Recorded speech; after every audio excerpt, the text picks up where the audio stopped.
So welcome back to my episodes with the VX. So I've already talked about some of the things that I did to the car, kind of engine modifications and cosmetic and stuff like that. And a few people have asked me what I did with the interior, what bits I've added and things I've done and how I've changed it and all that kind of stuff. So I'm going to talk a little bit about the center console, the entertainment system and a few other bits and pieces. Apart from that, it's pretty much standard. I kept the original leather interior because I love it. Few carbon fiber bits because they just look cool, and really that's it. Obviously, one of the main new features that I really like that was added to the car is the digital dashboard, which I'll give you a little demo of. So it's just sitting underneath there. Right, so one of the questions I was asked when sitting in the car, does this center console bit get in the way of your legs? And the answer is no, not at all.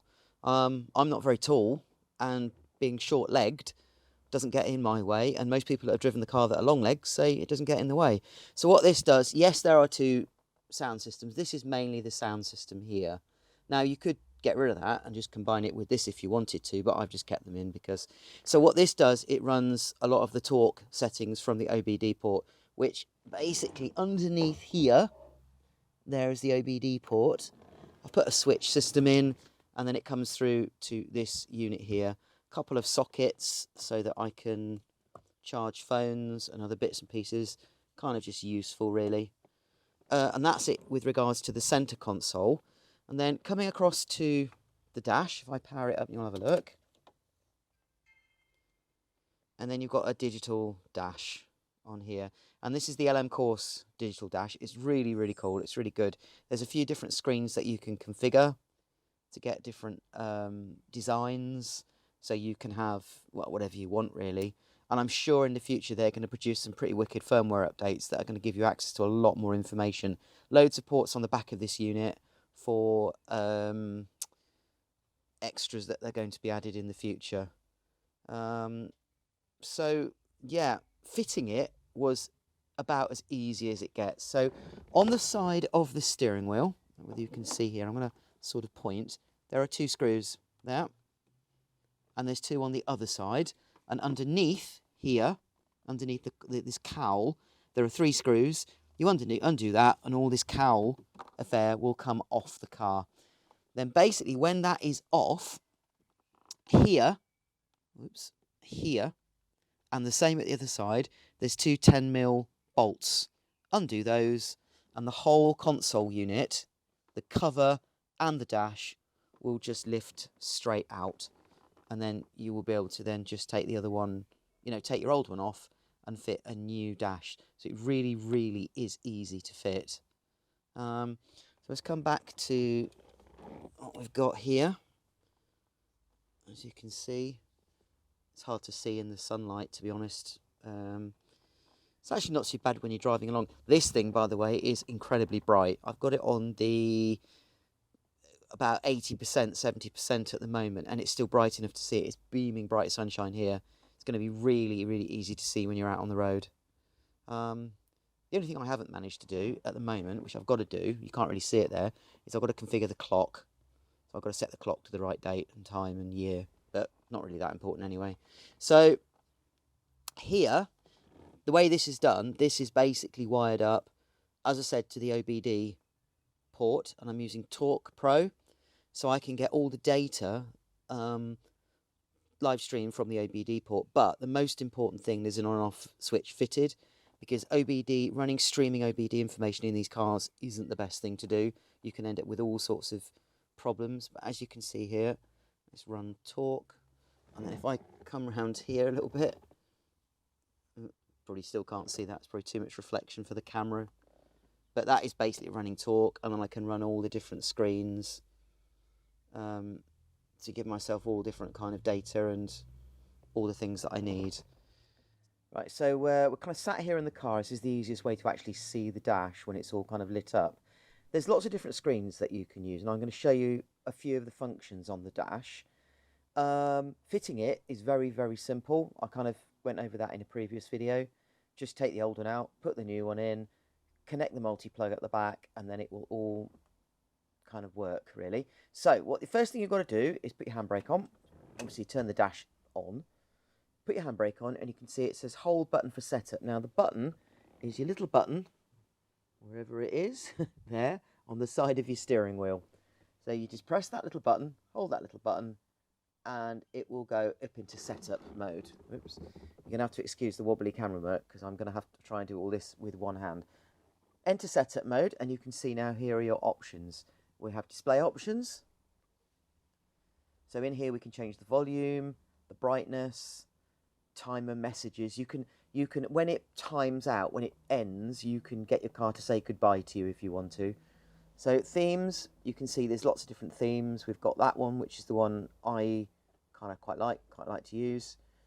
Race theme, progressive they call, circle, essential, digit, and these can have the colours changed on them as well with this thing here.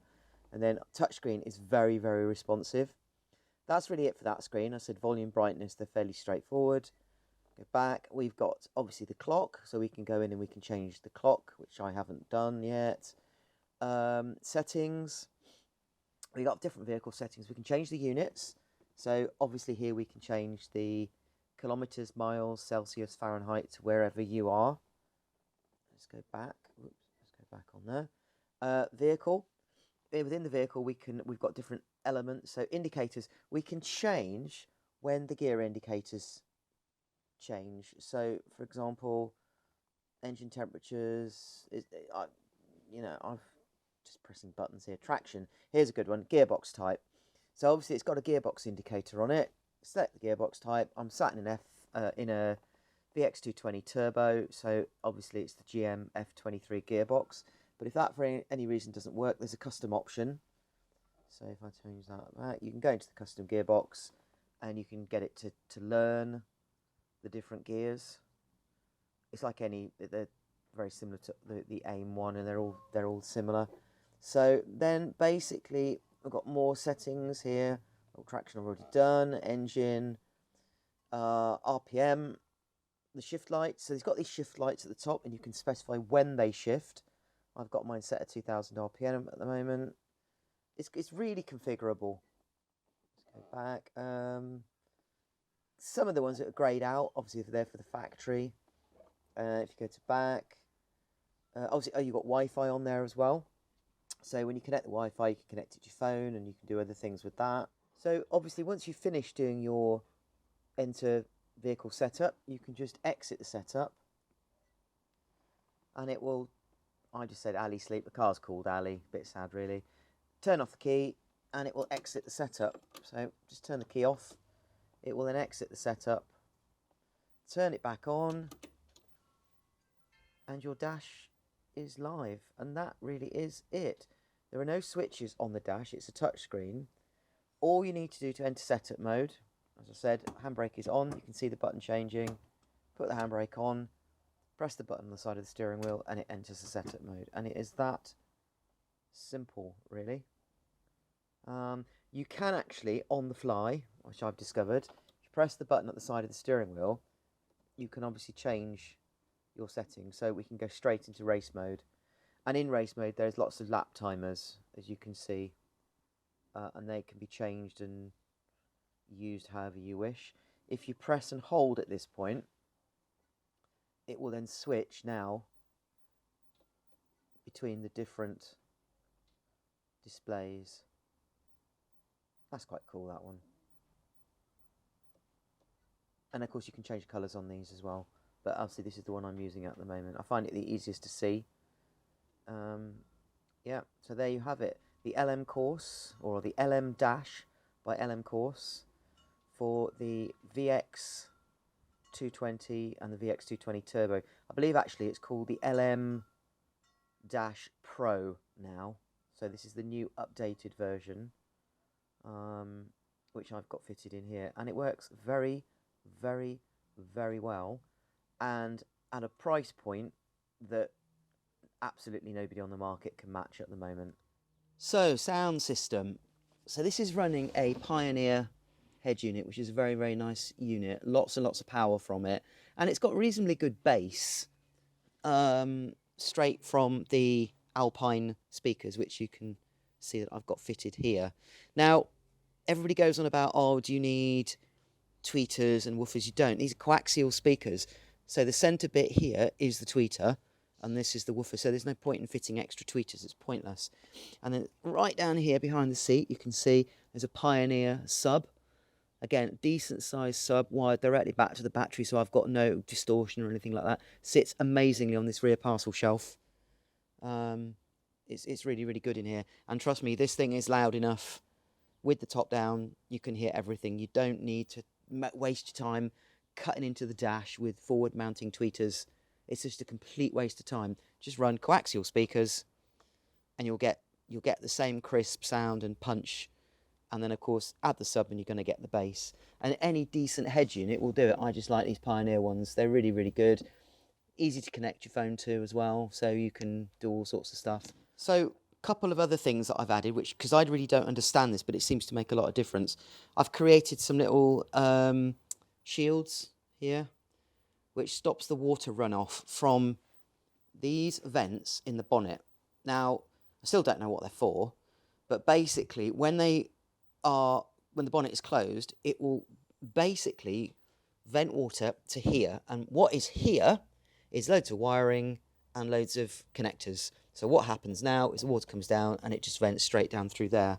A better quality fuse system put in, and better seating on the relays. The original relays are a little bit wobbly, so I've just printed new relays, new bases for the relays, so they fit much, much better.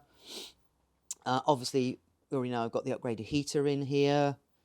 ABS is fine. Obviously, you've got the ABS switch fitted. It's what it is, isn't it, really, for these cars? And then a couple of brackets. So this thing here, which connects the wiper motor underneath. This bracket always breaks, so it's been just beefed up a little bit to make it stronger.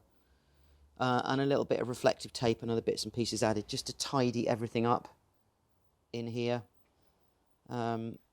It's kind of important to make sure things aren't corroded and rubbing against each other. And so anyway, yeah, that's all I've really done in terms of electrical in there, and obviously on the interior of the car as well. So a couple of the other comments I got was about the rear wing and how I'd fitted the rear wing. And a few people had asked me what had I done, and because I hadn't drilled, as you can see, there's no holes drilled in the clam on the top. How have I then mounted the wing? How is it working? So I'll show you a little close-up of how it's working. You can see here that it's bolted up underneath, and I've got adjustability in it, so I can alter the angle of the wing. This comes down to this bracket, which is bolted to the back here. Now, it's not actually fixed to the clam. I know that sounds a bit crazy, but in here, there are holes drilled through the clam, and then the bolts from here, from this steel frame that's underneath here, go through into bracketry, which then bolts directly to the chassis. So this is kind of floating with regards to this. So it doesn't matter how much stress is put on this, on the wing, it's never going to crack the clam because it's not in contact with the clam. So you can knock it around, bang it around as much as you want, and it'll be fine.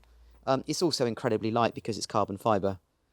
But yeah, and then of course, because you can alter the angle of it, you've got a little bit of flexibility in that you can change the characteristics. Not that it's actually going to create any downforce at all. It just looks cool. In effect, what I've done by adding it is slow the car down, but in my opinion, I like the way it looks. So, because a wing of that size, in relation to where it's mounted, it's hard to see really, it is going to have no downforce effect whatsoever. And I would love somebody to prove me wrong, because it just isn't. It's the same as all these things that you can fit in terms of side skirts, splitters. I'll come round here, splitters, all this kind of stuff. It's not going to make the slightest bit of difference. It's all purely and simply cosmetic. That's all it is. Yeah. So there you have it. That's me playing around with my VX. Added a few more bits and pieces, and now it's nice and sunny. I'm going to go and have a drive, because if you've just got one of these cars sitting in the garage and you're not driving it, then there's something wrong with you, to be perfectly honest, because this is what this car is all about. It's about driving it and having fun.